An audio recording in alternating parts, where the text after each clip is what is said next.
Okay, and it's 5:11. That's a good sign right now. All right, then. Let's get started. All right. My name is Mel V, and today we are chatting to Zen Gardner regarding some of the latest allegations that have been going around the internet. Now, Zen has very kindly furnished us with a previous interview he did with Angela Power Disney, where he dealt with some very hard questions about his experiences and, of course, the backlash of the latest scandal, which I've dubbed Zengate. Let's just put a bit of a background history into this for those who perhaps might be coming into this information for the first time. Zen Gardner is a well-established gentleman of the world of empowering awakened information, has written some amazing articles on his website, zengardner.com. I myself discovered Zen's work through David Icke and have read many of his previous articles and continue to be inspired by the way he conducts himself and what he's been teaching people along the way through his experience. I've certainly learned a lot. So recently there's been a bit of I don't even know what to call it, a nuclear explosion in the truth movement, akin to something I've never seen since I've been doing this, and I've been doing it now, I think, 7, 8 years, that we just have to address a lot of what has been happening to bring some perspective to it and to put to bed some of the vicious and malicious rumors that are going on around there, out there, that's causing so much damage. So let's just get a bit of perspective of what happened. First off, Zen gave some information to someone about his past through a discussion. And that was passed on to another person and passed on to another person who then put it onto the internet. And all over the internet exploded the story about Zen Gardner being part of a Christian sect, which was dubbed a cult, known as the Children of God. Now, there were some pretty extremist activities that went on in this cult, but like all cults out there, this is pretty common. Certain elitist cliques within certain cults engage in all sorts of things, including ritual sacrifice, and you get that at the highest levels of the church. Even the Catholic Church is engaged in pedophilia, and that's pretty commonly known now. But it doesn't necessarily mean that every single Catholic is also a pedophile. So we have seen this explosion of allegations against Zen Gardner, which basically labeled him as a pedophile because of his involvement with the cult. And this was really propagated by what I consider to be some pretty irresponsible journalism, where people projected their own experiences into an article and then, compared it to what happened with Zen. And I just thought there was some very far-reaching allegations made with absolutely no victims and no crime and no charges of any sort being made against Zen Gardner. So Zen very bravely gave an interview to Angela Power Disney last week, in which he addressed some of the most pertinent issues that needed to be addressed. And now we're going to be speaking to him again just to kind of touch bases, get a few more facts nailed down clearly, and find out how you've been doing. So Zen, how are you doing? Right, like I was telling you earlier, right now I'm doing great. But it's been the roller coaster ride of my lifetime. It's a great experience overall. It's an honor as I see it, to have this opportunity to get completely, what you'd call it, hollowed out. Everything taken away from you. It's people depart, they treat you like anathema, they don't want to be associated with you. People are pulling out of conferences because I was scheduled to be there, pulling videos, taking all my work down off their sites, everything I've done all these years. And I don't know if someone could imagine if you're innocent of the charges being laid against you and this was happening to you, and being in a consciously aware state and watching this phenomenon. It's heartbreaking that people could have such a reaction in the so-called truth movement, so-called the people who believe in love, and to go so overboard, not even overboard, to buy into this whole thing. What a lot of the stuff that was sent around initially is the most sensational, damning, designed to freak out stuff put out by the mainstream media. And people don't even realize that. They watch it and they get freaked out. They forget who put it together.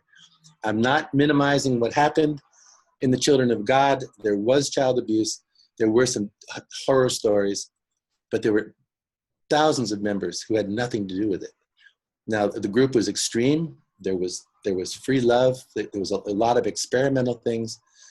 But what drove it and what drove us to join it in the beginning was the idealism back from the 60s and 70s of wanting to change the world in a way that was really going to work and be practical. So if people would give a little bit of a break to the people who got involved in these groups, anybody who's been in one knows what I'm talking about, because you didn't walk into a place because they have baby sacrifices in the back room.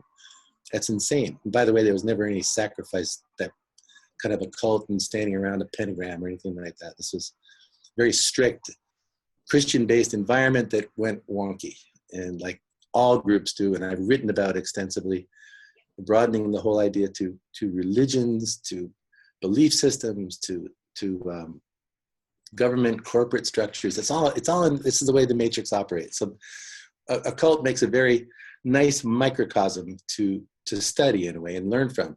Having been in one, I learned a heck of a lot in those years, which I draw from. You'll see it in my writing. If you read my stuff now, you'll see it.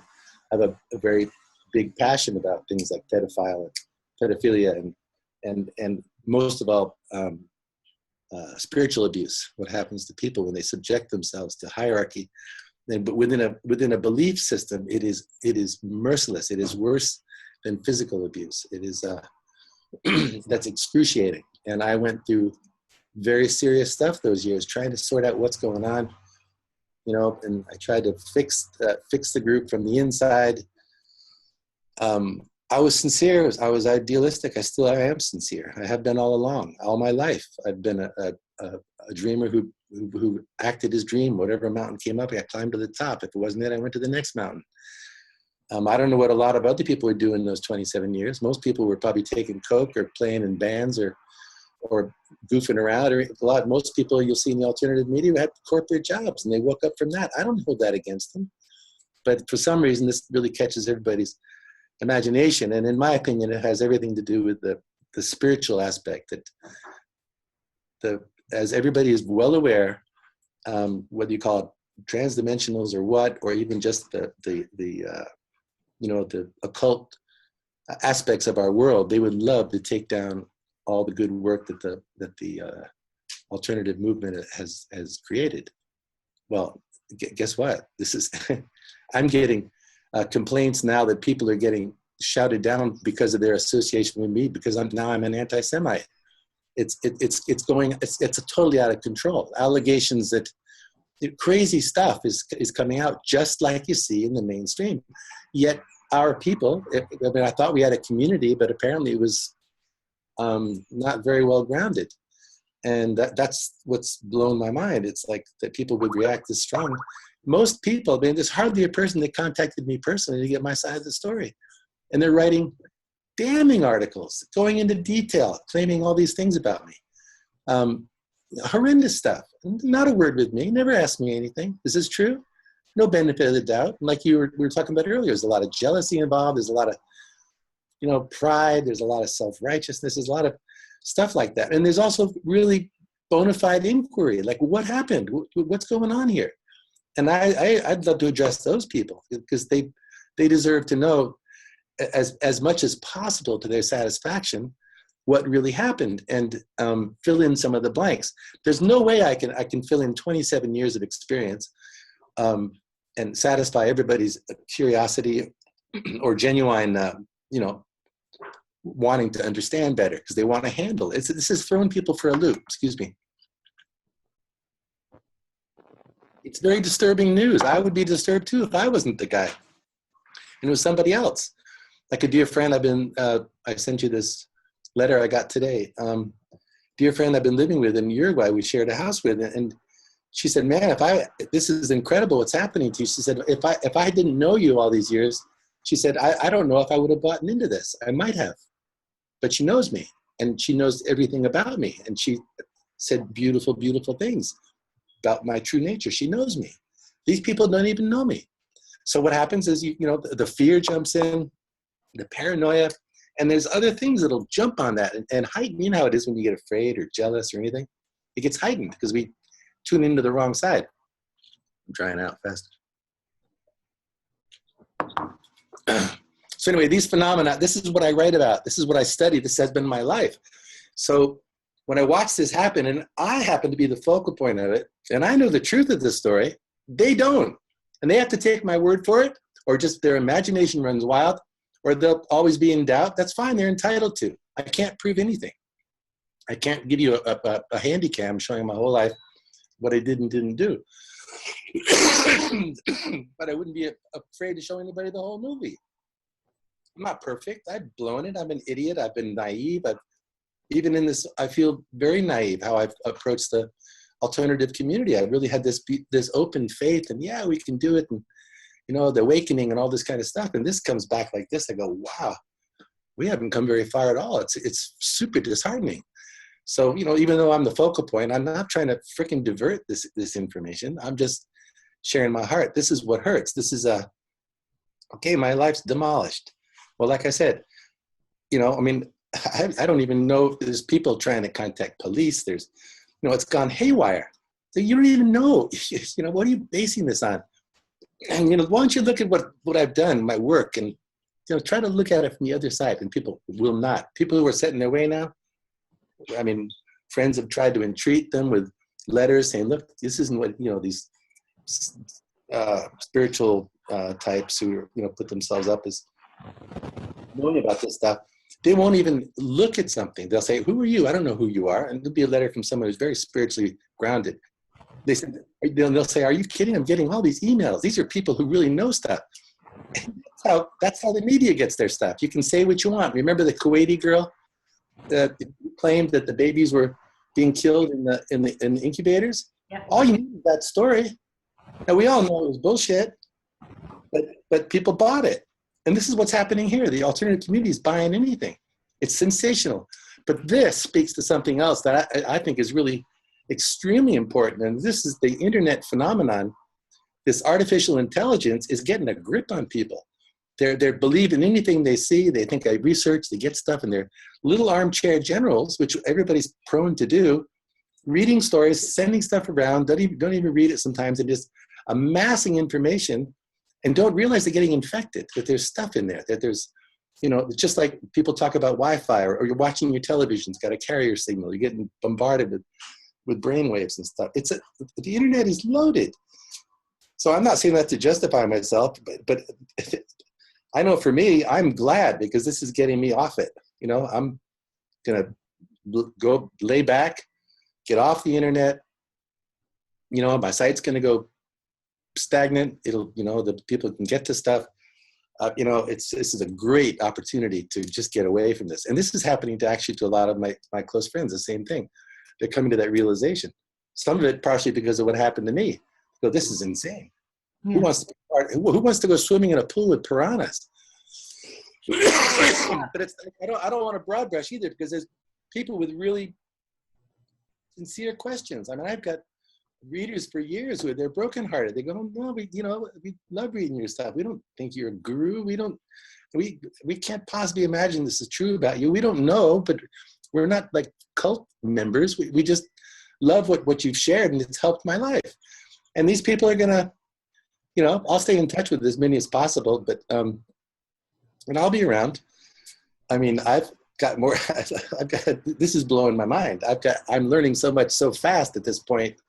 When you get honed out like this and it comes at you, it's remarkable, especially because this is the very thing that I study, is my passion, is what I write about. And here I'm in the middle of this.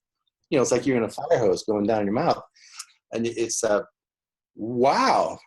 And it's a huge challenge, but it's an opportunity. And it's been a very, very difficult 2 weeks. Sometimes it was literally one foot in front of the other. I had to just walk and to clear my head. Some of the attacks I've gotten have just been, and from close friends. That's what just, are you kidding? And then other friends so-called friends or whatever. Now I've learned, expect anything.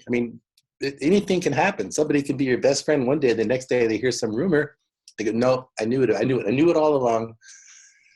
Excuse me, but it's that kind of insanity. So what you do is what all of us learn in these kinds of situations. The opportunity is to back off, observe, detach. And that's the same lesson in life over and over and over. So I'm being given a golden opportunity where I have to detach. You can't. It's like holding on to a cable with a million volts. You don't do that. You let it go, or like I say, drop the rope, and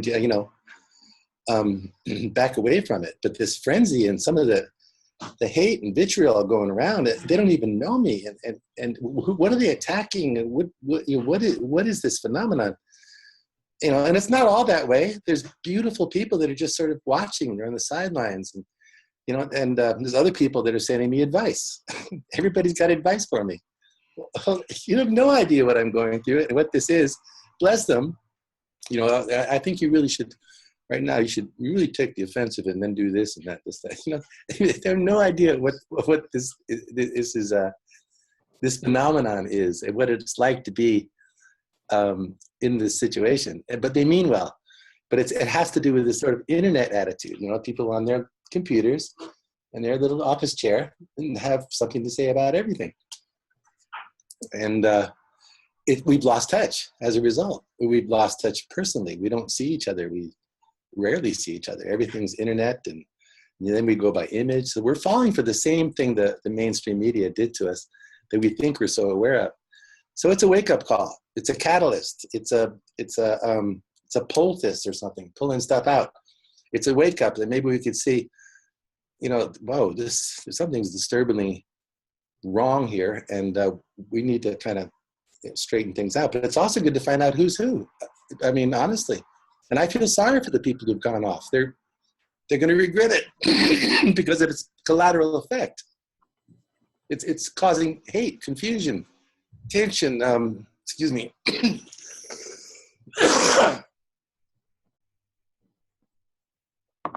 My health's taking a beating over this. But the fruits of what they're doing is self-justification, egoic stuff, and all the things we talk about, we think we know so much about. But here it is manifesting so obviously, and yet these same people can't even see what they're participating in. So I find that stunning. I mean, it's stunning. And whether it's me or somebody else, and like this sweet friend said, she said, "Wow, if it wasn't you, maybe I would have fallen for it." And we all fall for this kind of stuff in different levels. We're human and we're learning. We're just babies in this. We hardly know anything. But that's what's missing is the humility. Do they know there's a human being at the other end of all this that has a family and a life for you? And I'm being pushed into the corner where I have to justify my very existence to people. Like it's that extreme. That's where these burning at the stakes and crucifixions came from. You don't even deserve to be alive because you're a heretic, or you're a child abuser, you're a this, and they make the judgment, and your very life in their minds doesn't deserve to be lived. So I'm being evaluated in this light that to justify myself. That's why I refuse to be put on the defensive. I have nothing to defend. I have plenty to explain if I can help people, but I'm not going to do it from a defensive stance. What happened, happened. I've got nothing to be ashamed of. I didn't participate in anything in people's imaginations. Yes, I was in a group that there was a fringe part that got into this, and it was horrific. I worked inside. I couldn't leave until I could try to do something about it. And also, you're in the whole thing where you're in so-called God's will, and this whole very strong spiritual paradigm that you've reinforced. I mean, I've got more Bible memorized than most people have read. But I'm sincere. I was very sincere about it. I wasn't a con man. I fell for stuff. I got proud. I did dumb things, and I was no saint, but I was extremely popular because I was one of the people they could talk to, honestly, without getting into trouble. Now, if you've been in a group like this, you don't dare speak up with your criticisms or your complaints. You get bounced out, or you be put into some kind of a punishment program. Society is the same way. you say the wrong thing, look what happens to somebody who speaks up about Zionism. You know, they lose their job, they're hounded, some of them are killed, put in jail. But we're not seeing it in our own world. That's what's disturbing. So anyway, I'll let you speak. I gotta. No, that was lovely, Zen. Thank you for sharing that with us. Definitely. It really seems that you've been through such an intense ordeal, and a lot of what you have been through is very much mirrored by some of the experiences that we're having as a result of, just for a start, not even having defended you, but just or being pro-Zen on any level, just for having said to people, hang on, stop attacking. Let's look and see if there's any evidence or if anybody actually makes any claims against them, which to date, nobody has come forward. No witnesses whatsoever have come forward. There's no victims to any crimes which have come forward. There's zilch evidence. And I mean, for those who have been learning a little bit on the internet from the various people who teach the various law courses, be it Mark Passio, natural law, the various common law organizations, we've learned one very simple thing. That is, no victim, no crime. So why is everyone getting so hit up about? What is the sort of meat and bones of this entire thing that everyone, there isn't anything, there's no substance to this entire hoo-ha that has gone on. And sadly, just as a result of, sorry, Zen? Well, there were victims. So people transfer blame, and the anger comes up, and it's a form of righteous anger. I mean, this is horrible what happens to children. These are nothing worse than abusing a child. There's nothing. Yeah. And to me, spiritually, spiritual abuse is and how society does this wrench on people's minds and hearts and screws them up and prevents them from finding their essential unlimited power. That affects me, and I try to crack that open for people in a gentle and compassionate way, but also with a sense of authority, because that's how I feel about it. But these natural trigger people. So I feel sorry. And I've gotten some letters from ex cult members who've said, God, wow, this brought it all up, but thank you for coming out with it. This was healing for me. And then the subsequent things I said in those 2 articles I wrote, that they said that it was really comforting. There's something, because I'm attempting to address it, but it's a huge subject. No doubt this will continue. I'm going to write a book about this whole thing, probably, and just sort of, but I want to put it in the context of how this is a microcosm of society. Things I've written about for all these years. My whole book, You Are the Awakening, is all about this and the different mechanics that they use to keep us contained. But when these triggers go off, it's really difficult for people because they were wounded. All the social contracts, codependency, everything activates the latent anger. So it's natural people can't see straight. So I honestly don't hold it against people. It's horrible. Society's really fucked us up. And we're all coming from a common place of confusion, pain, lack of grounding in our lives, and we're trying to get back. We're trying to get home. But we can do it together without attacking each other. It's the same story. But these things, why they flare up? Why did it become like this? And what motivates people that lead the charge? And the great righteous ones who are going to vengeance and justice for all by it's the old scapegoat thing. They're saying, well, it's probably their demon. A lot of these people were abused themselves. They're still angry. They never got acknowledged. So I become their demon. Yeah. I didn't do that to anybody, but they think I did. So they're projecting into me their own inner demons. And I'm sorry they've got them, but everybody's got them. But don't project them on other people. You deal with it, And that's that kind of self-work. They say they're doing it, but it doesn't appear many people are. You can tell someone is doing self-work by their humility, by the fact that they know they don't know. And these are the people that write me. They go, wow. Complete contrast to these attack and hate mail things. Complete contrast. And these are people who've been broken. Life has been tough. They had abused by a parent for years and years and years, whether sexually, physically, or they've been through a horrific, like people from the Mormon Church have written, from the People's Temple, Jonestown people who lost many friends, wives and kids. They've written me, told me their story. It's heartrending. And no doubt I'll probably be involved in this sort of field for some time to come, and I'm happy to help who I can, but I'm no savior. But the fact that it cracked open, well, maybe this is a good thing. The fact that the alternative world went berserk, well, maybe that's a good thing. Maybe it needs to frickin' get cracked up and people get off their high horses and their identification with who they are and who their website is and who knows what and who knows more and who's the quickest to publish this and that. There's a lot of pride that's grown in there, but you don't think so because it's the alternative. So I'm cool. I'm sanctified. Well, guess what? We got a new church.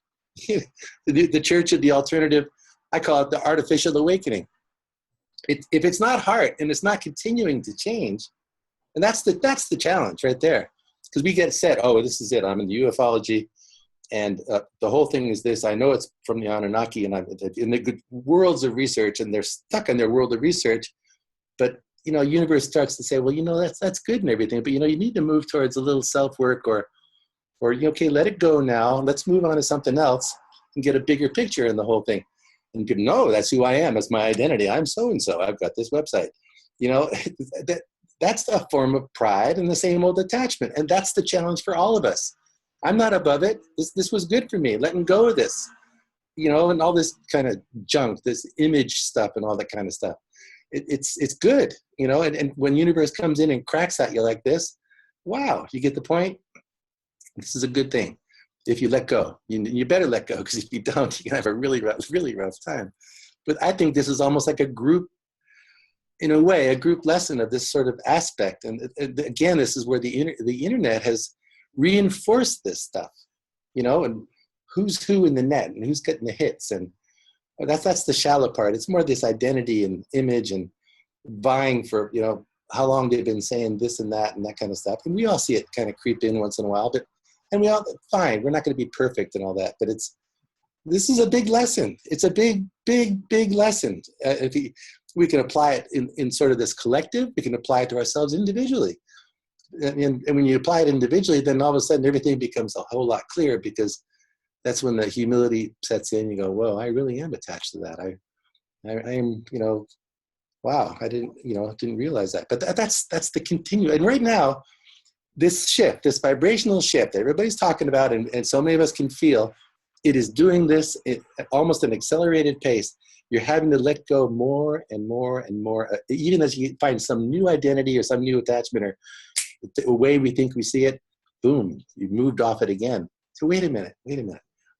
I've written about this, shifting in the land of, was it changing in the times of constant change? It's our perspective changes while the world around us shifts. So it's really, so you can't hold on to anything. So what does that do? Beautiful thing. It gets us in touch with who we really are, the observer, and we let go. But that can be very traumatic for some people, and for all of us. It's a challenge. None of us are any smarty pants about how to do that, although some people claim to be. It's a challenge, and we're learning. We're children. We hardly know anything.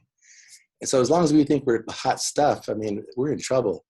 So that's why these kinds of things are good. Bam, and it's happened in my life many times. Big stuff, like when people say that whole cookware episode of our lives was baloney. Well, it wasn't baloney. It actually happened. We did make millions of dollars, and we lost it all within 8-year period, 7-8 years. And we invested in the bubble, and we've had this crunch lifetime of 7-8 years. And this is a microcosm of my life. Excuse me. One sec.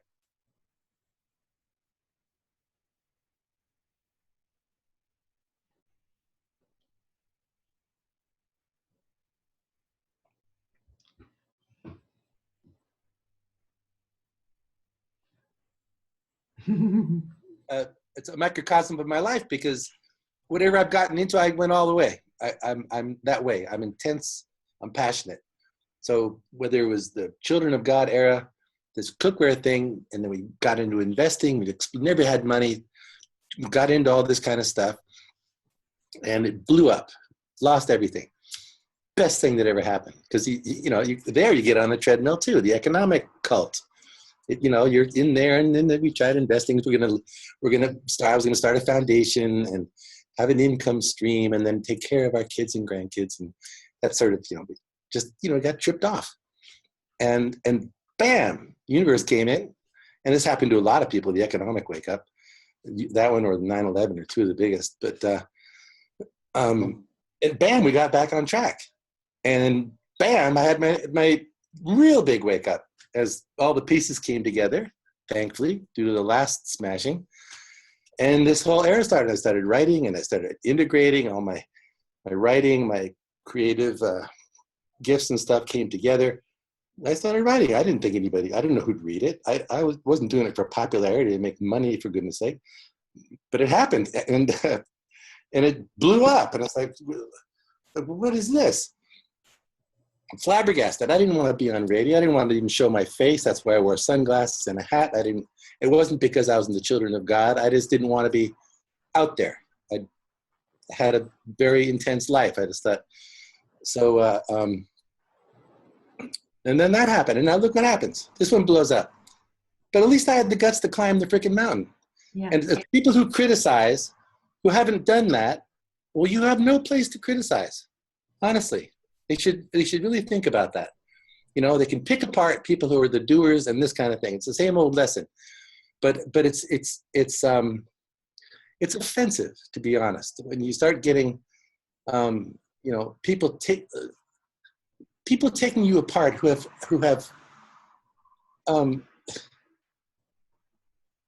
well, it's bad for anybody to do that, but you know, come on, you know, have a little humility. We're all trying to learn here.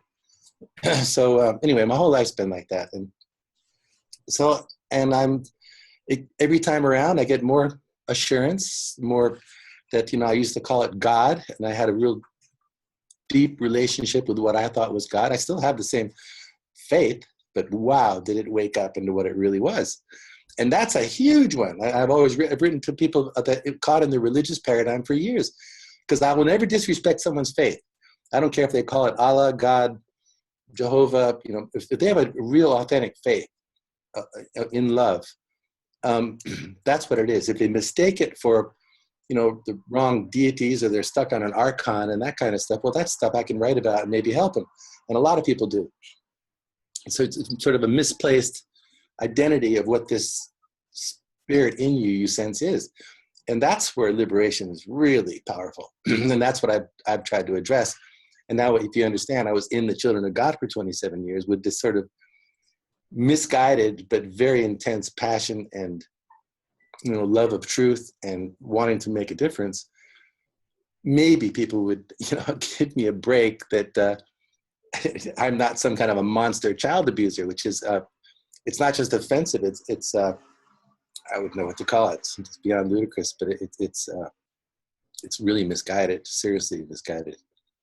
Yeah, for sure. Like I said, particularly with absolutely nobody coming forward making any claims against you, there's just simply no evidence on which to make these ridiculous claims on which to fan them in the alternative media. And the one thing I've always thought that, as you said, I thought we had grown to the point where we were able to, no worries. You're right there, Zen. Yeah, you're right. Whoops. Are you all right there? Yeah, I'm sorry. I've got this cough. When I talk, it gets... No problem. My health's kind of run down. No worries. But I honestly thought we'd gotten to the point, at the very least, forget the spiritual development, just the basic pragmatic knowledge in the world of alternative information, that you need to back things up with actual facts. I mean, just that's the very basics, yeah? Back things up with facts. Otherwise, it's just lies. It's the same stuff we see in mainstream media. And none of these allegations are backed up by facts. And yet, it's gone nuclear. Yeah, well, it's even deeper. It's sort of like, it's the whole attitude of the attacking, this aggressive, what happened? They got hyped up deliberately by some really nasty portrayals of the worst stuff. It was already bad enough. Nasty portrayals of it, and it was nasty. But just, you know, that's what freaked out the original person, the second friend I told. They went online and they found that the worst possible stuff and lost it. And this is produced by the media. Okay, it's bad enough. One child abuse is bad enough. It's horrific. But it's the sting happened. And people emphasized the sting. They didn't even think humility. Wait a minute. Like you said, let's find out what really happened. Has anybody spoken to Zen? Well, we don't need to. Look, I've got all these articles and TV shows. He admitted it. He admitted it. So how could he be in that big thing? How could he be in there 27? I mean, come on, 27 years. And I can understand that. You know, it doesn't make any sense to you because you don't understand.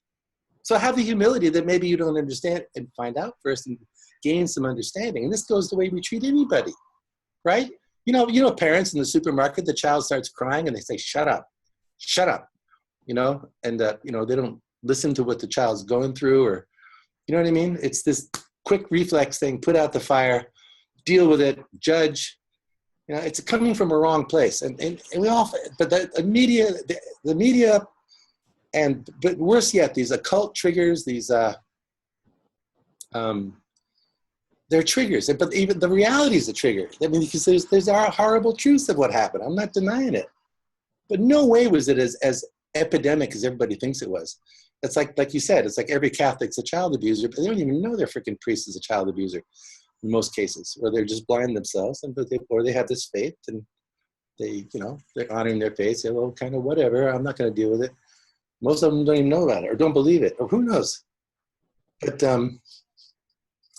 anyway, it's a massive, massive subject. But this is what to me, it's an opportunity. This is what I study. This is what I like to unravel in order to bring light to these really dark places and help people. So to me, it's completely ironic that it's falling on my head. The fact that I happen to be in a group that, you know, in these sort of secret settings was doing some of this kind of stuff. Well, who hasn't been in a corporation? Who hasn't been in a club? Who hasn't been in a fraternity? Who hasn't been how about the military? How about the military? What goes on in the military? We're talking some pretty nasty stuff. And how do they get walked into it? You know, regimentation, same stuff. We had the same thing. Very strong training and in training. And you get walked into it till people do absolutely inhumane things on massive scales. And another thing, which a lot of people are echoing, is, wow, the alternative community is really brave, going after one of their own. Why don't they turn this energy towards the real perpetrators? You know, where's this fervor about all this, instead of just sending little, you know, online, sending little articles and, oh, I'm protesting because I'm posting things about pedophilia. Oh, really? Have you shown the same, you know, fervor you're showing about trying to get me burned at the stake? It's not the same, is it? It's not the same. Very different. You know, so it's something to think about. That's all I can say to people. Think about these things, because, whoops, did I lose you? No, I'm here. My screen went off. What I hit? Hello. I can't see your pretty face. But anyway, something to think about. Maybe this will help people. You know, I don't feel there's a need to defend myself. I can explain myself maybe a little better to some people. And because I'm sure there's a ton of missing pieces in their minds. But again, until you kind of settle down and have a little more of a humble attitude about, wow, I don't get this. I wonder what it was like. You know, so, you know, how do people do this? There's books all over the place you can read about how people get walked into these things. Yeah. And it's not a victim thing. People, they go for it. You know, I had a rough childhood. My whole generation was, and every generation is abused for starters, but my generation was particularly screwed up. The whole hippie thing was an expression of that.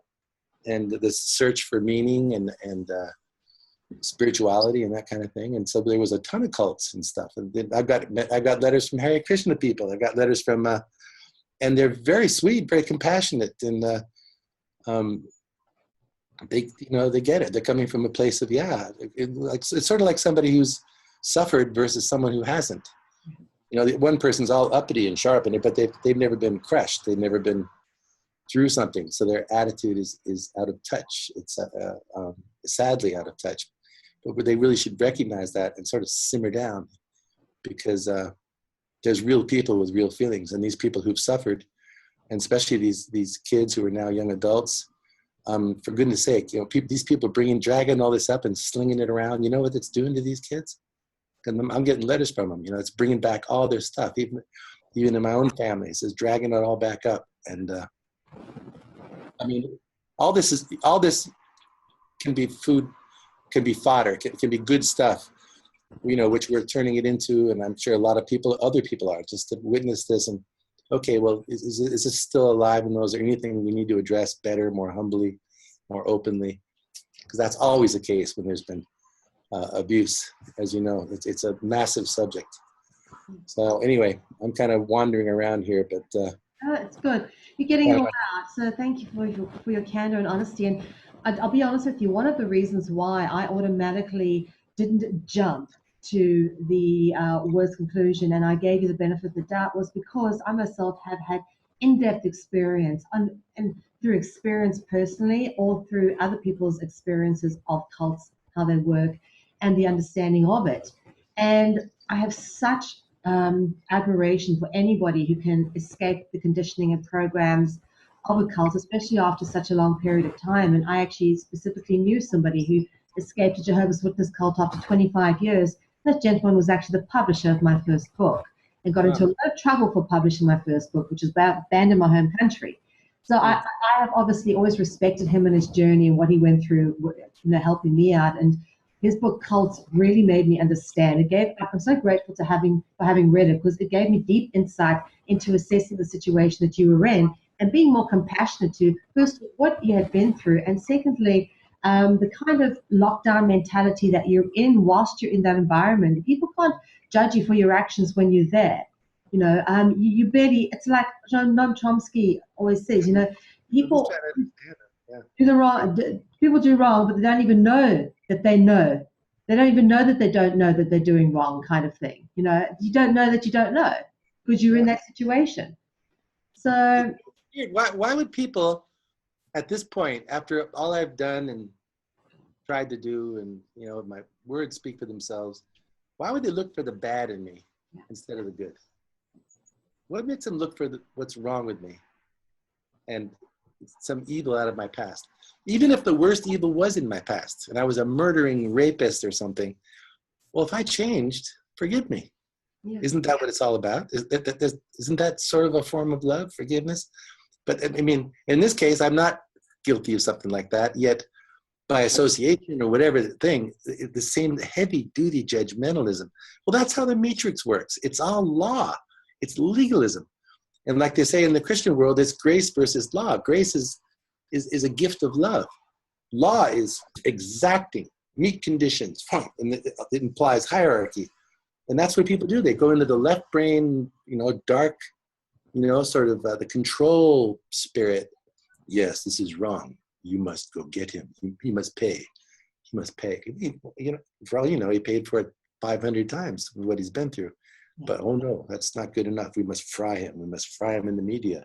We must burn him at the stake. Let's shred him and drag him behind a car like Muammar Gaddafi. That's, you know what I mean? It's this mob spirit kicks in.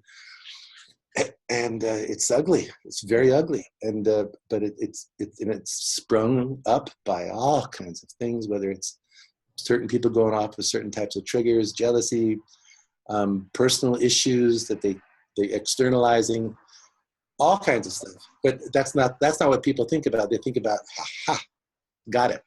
It's like when people say, I always knew something was funny about him.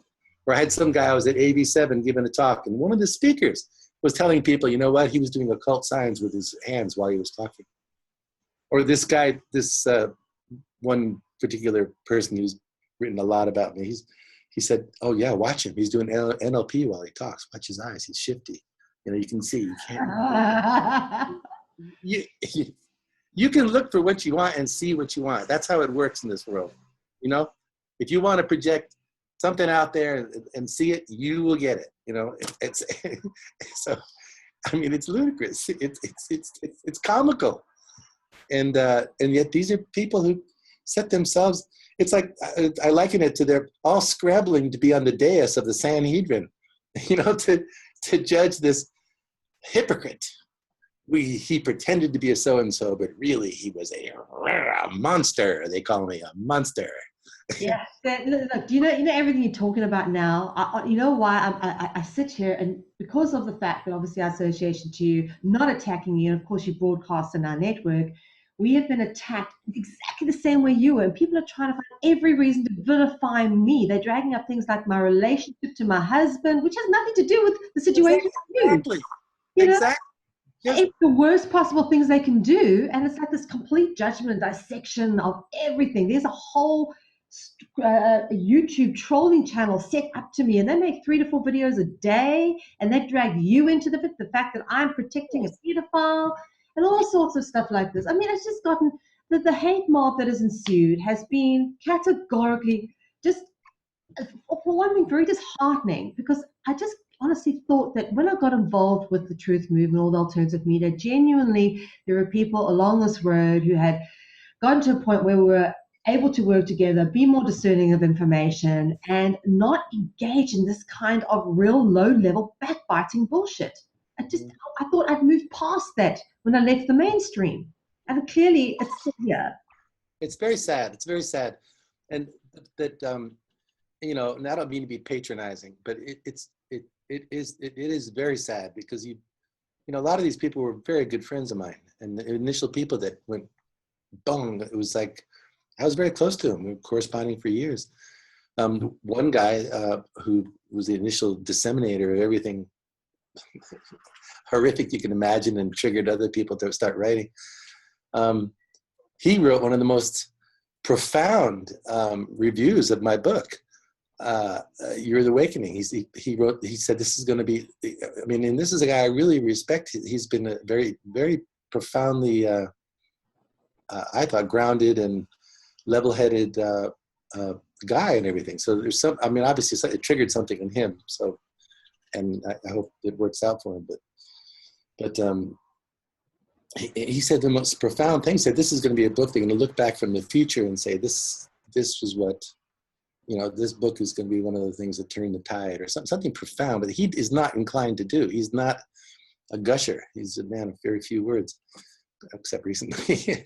But you know, a great guy. And the same with the healer person. They didn't mean to bring all this on. It's like, it's tragic. It's sad. But I can't help but see, hey, this is the universe. Look what it's done. Look at this awakening. It's like somebody hit. You know, ever seen a window break? These big windows, and somebody just kicks it in the wrong place, and the whole window goes Yeah. crumbles. Just crumbles. You know, it's kind of like that. This whole veneer is just. This is one kick. The whole thing went. For all to see, and it's. I'm not saying that in a vindictive way.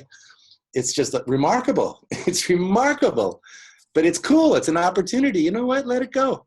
Get off the freaking internet. Let's make friends. Let's get to know each other. Let's stop this insanity. Let's stop the competition in the media and the one-upmanship or whatever the hell is going on. Artificial intelligence is real, and people are hooked into it. You see the kids on the street with their phones. They're on their bike. 2 kids on the same bike, both on the phone. You know, that's just a small part of it. People go home and they wake up in the morning, first thing, jump on the net. It's a net. It's called the net for a reason. And it's a brilliant plan. If you think about it, get everybody hooked on this thing, and then make it alive. Give it a life of its own, a sort of an intelligence, perhaps. You know, we talk about intelligence agencies, and that's what's happening. There's a very dark force. It's moving. It's got a lot of control. And it's moving, and people need to really be careful. And you know, I'm not saying this just regarding my situation, in general. Yeah. And I'm getting off it. This has taught me, just like when I got booted out of the whole money sort of thing I was in, that I just got thrown out and went, and it's just like I got unplugged. I'm feeling the same thing. I'm shutting down my site, getting off all these mailing lists, cutting it back, and I cannot tell you the wonderful liberation it's giving me. You know, it's not just, I mean, this stuff I gets in my face, that some of the stuff going on, and people send me things, this is what they're saying now. Or so. I don't even read the articles, to be honest. But I don't need it. But it's a liberation to get off this. And I think people should really think about this really, really hard, about how much time they're spending on the net, not just like, but really perceive that there is something going on. Yeah. No, there is. They're tapping into it. I do want to jump in here and say, I, as a content director, get to look at a lot of information. You know, it really does come through thick and fast. And we've picked up that there is a very strong, nasty, dark undertone that is percolating beneath the surface. And fortunately, it's taking root in some people, like some kind of astral attachment that comes through the airwaves of sorts. And there is something at the moment that it's almost like a octopus shaped, I don't know what, with tentacles out attached to a number of different people on an astral realm, and it's working its way through the information in the internet. And I feel this very strongly. I see the same people attached to the same agendas and outcomes, and not going nearly enough nuclear over things they should do, but going stupidly crazy over things where there's absolutely no evidence to go crazy about, as is the case with you.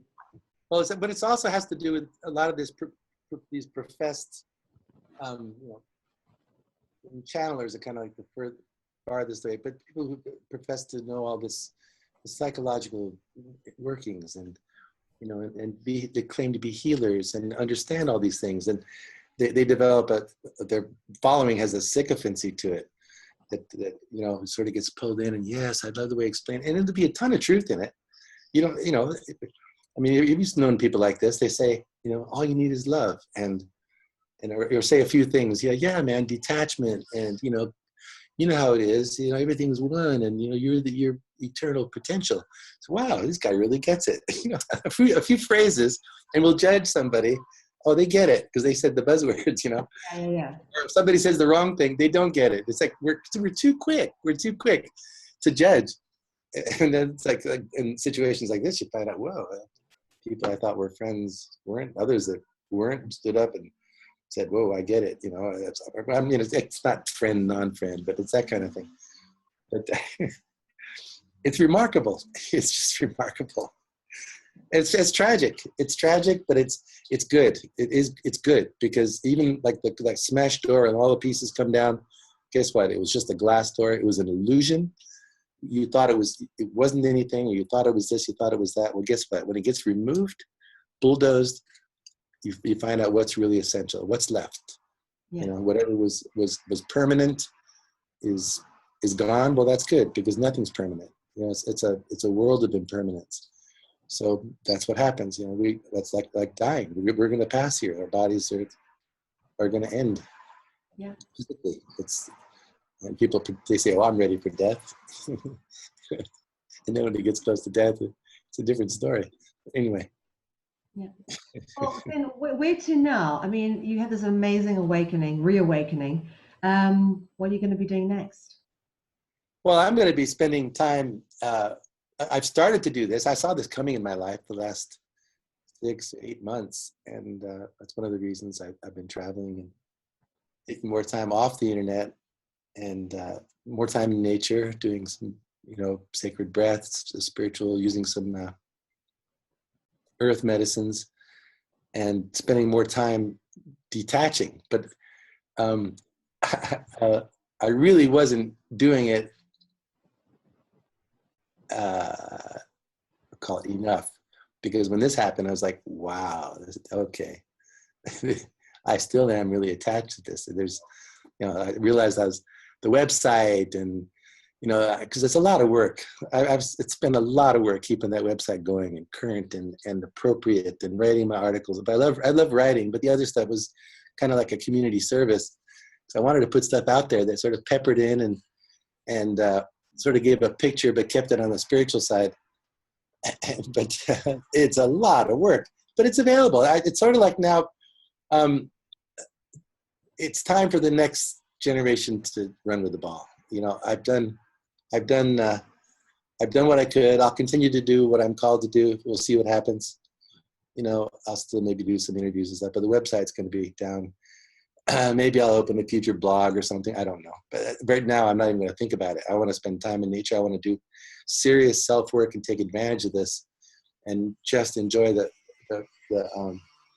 grounding this is giving me the opportunity for. Yeah. Just cut all this nonsense. I mean, talk about finding out how bullshit it is. This is my massive wake up. Wow, that is bullshit. Here's all these people you thought you were trying to help and part of, and they turn on you like you're a rat, you know, with sticks and it's like, wow. But it's good. It's good. I'd rather give me reality. That's the thing. Grounding is being in touch with reality. None of this woo-woo. You know, there's another thing I've been seeing a lot of, these self-professed shamans and people who get all these esoteric terms and speak the language and woo-woo, and all they know, all the books and the this and that. But really, they're not grounded at all. It's going nowhere. And then all of a sudden you get this reality check, bam, and it's we got to get back to reality and be our authentic selves. And it takes some, first of all, disengaging, but also, I mean, I'm being given the privilege. Everything's been stripped from me. Lost my home, lost my mate, lost my dog, lost my, you know, maybe my safety in the street. I don't know, but I don't care. I mean, it's my new adventure. And I long ago said yes. I said, I'll go all the way. This is the real deal for me. I checked my life at the door a long time ago. Actually, back when I was 22, I picked it up again later. But I'm very sincere about, I want to march into the unknown, and I don't care what the cost is. And I like helping other people, but I'm finding out you got to be careful what, even extending your energy out nowadays.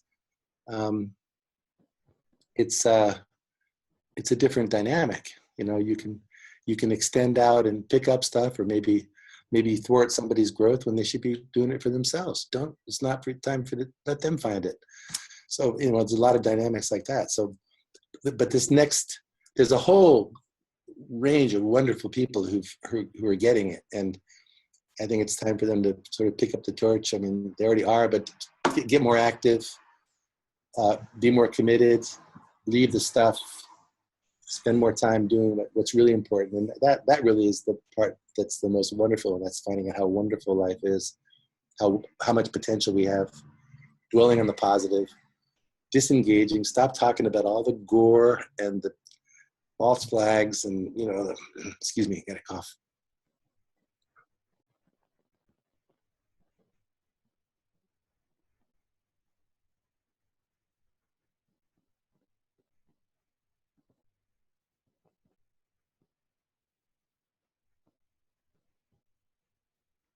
Sorry. You know, describing all the everyday's news item and what's going on here, what's going on there, and we're reinforcing what's being passed around by dwelling on it. So it's time we got smart. We broke from it and manifested what we know to be true and right, and loving and pure. And it means disengaging. And I hope, that's what I'm doing. I'm being helped very, very drastically, but I'm thankful. And but it's an opportunity, and I think we all have it all the time. Yeah.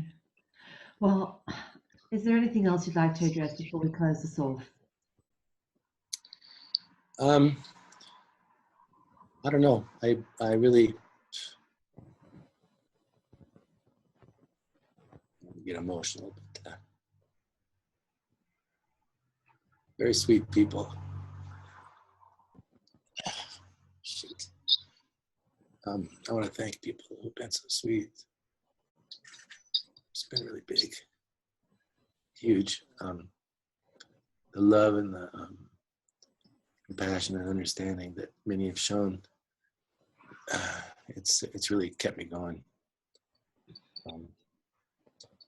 When it's really hot and heavy, if you've been through something like really intense, you feel like you're losing your mind and all that. Well, at the same time, you also know, everything's okay essentially, but it's pretty intense. The people have been so sweet. And that's been so touching.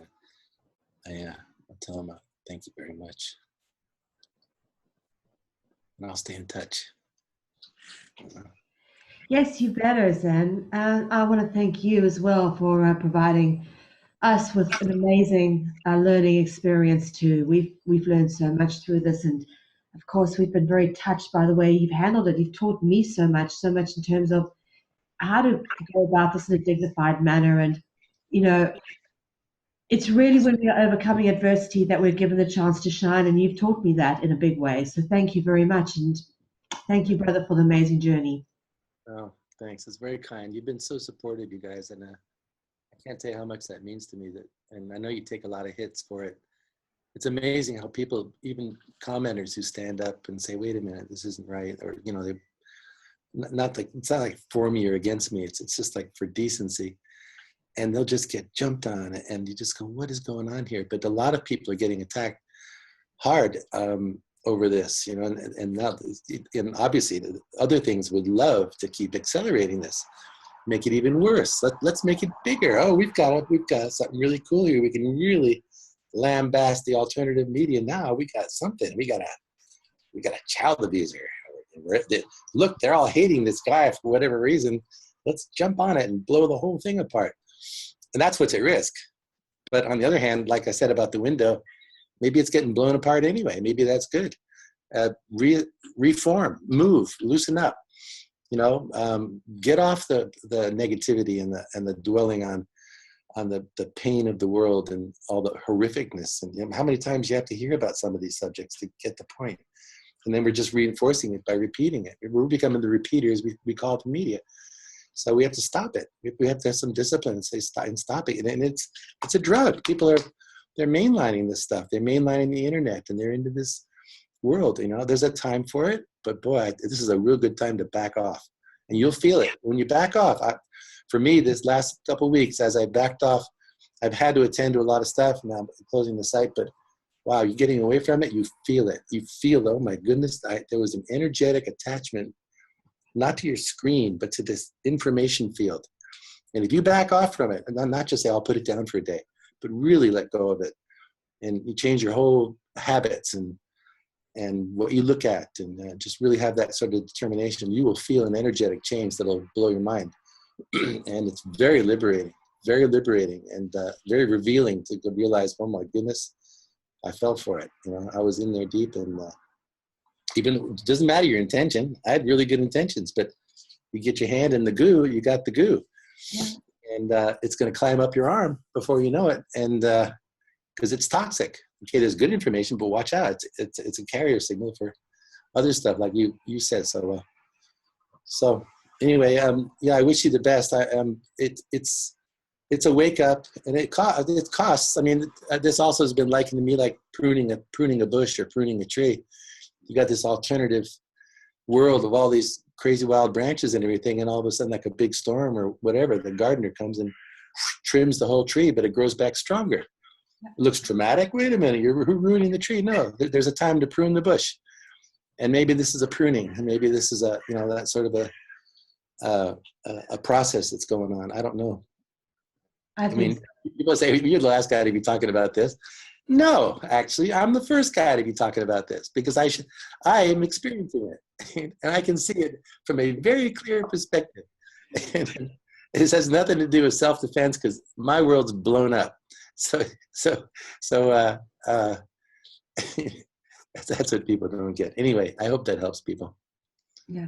Well, thank you very much for your candor, Zen, and for your open and honest disclosure on this. And I'm sure there's a lot of people who will benefit tremendously from the journey that you've been on, and from these very important and wise words.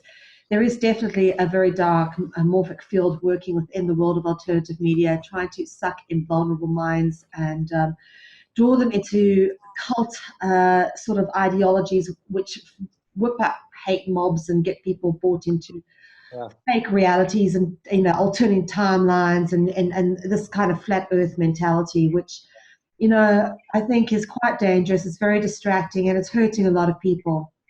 This is really crucial, because when you're in a cult mentality, you don't know it. Yeah. You think it's reality.